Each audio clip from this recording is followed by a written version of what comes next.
Bonjour.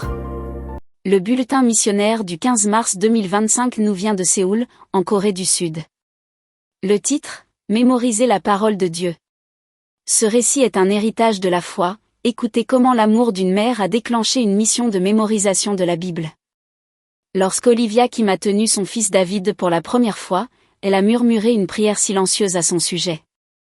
Elle rêvait qu'il grandisse en connaissant Dieu intimement, que son cœur soit ancré dans la vérité et que ses paroles apportent de la lumière au monde.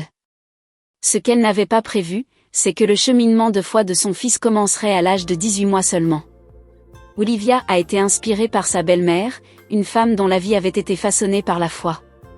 Par le simple fait de lire quotidiennement des versets bibliques, elle avait appris à lire et à écrire à 4 enfants adoptés, ancrant les Écritures dans leur cœur avant même qu'ils n'en comprennent tout le sens. Olivia a vu de ses propres yeux comment la parole de Dieu pouvait façonner de jeunes esprits, et lorsqu'elle est devenue mère, elle était déterminée à suivre ses traces.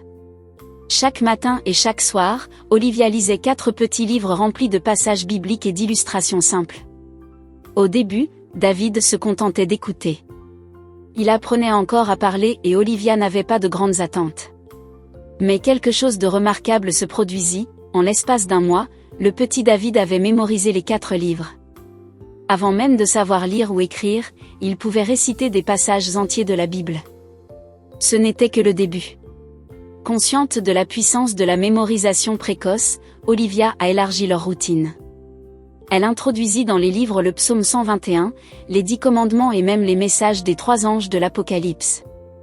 Jour après jour, ils ont passé du temps à lire les Écritures, au petit déjeuner, au coucher, dans les moments calmes de leur vie quotidienne. Lorsque David eut 7 ans, il avait mémorisé entre 350 et 400 versets bibliques. Plus que de simples mots, ces versets sont devenus le fondement de la vie quotidienne de leur famille. Lorsque David avait peur le soir après avoir regardé un dessin animé, sa mère lui rappelait gentiment, récitons ensemble le psaume 121. Dans les moments de frustration, lorsqu'Olivia se sentait dépassée en tant que mère, elle et David trouvaient la paix dans les mots de 1 Corinthiens 13. La Bible n'était pas seulement quelque chose qu'ils lisaient, c'était quelque chose qu'ils vivaient.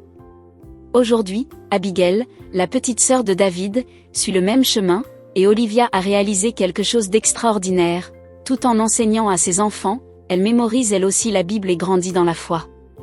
Ce qui a commencé comme un petit acte de dévotion d'une mère s'est transformé en un puissant héritage de cœur rempli d'écriture.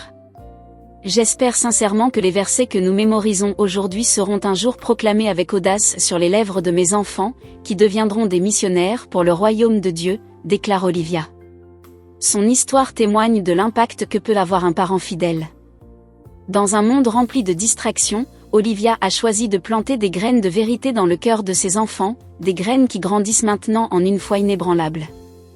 Puissions-nous tous être inspirés pour semer la parole de Dieu dans la prochaine génération, sachant que ce que nous plantons aujourd'hui peut changer le monde demain.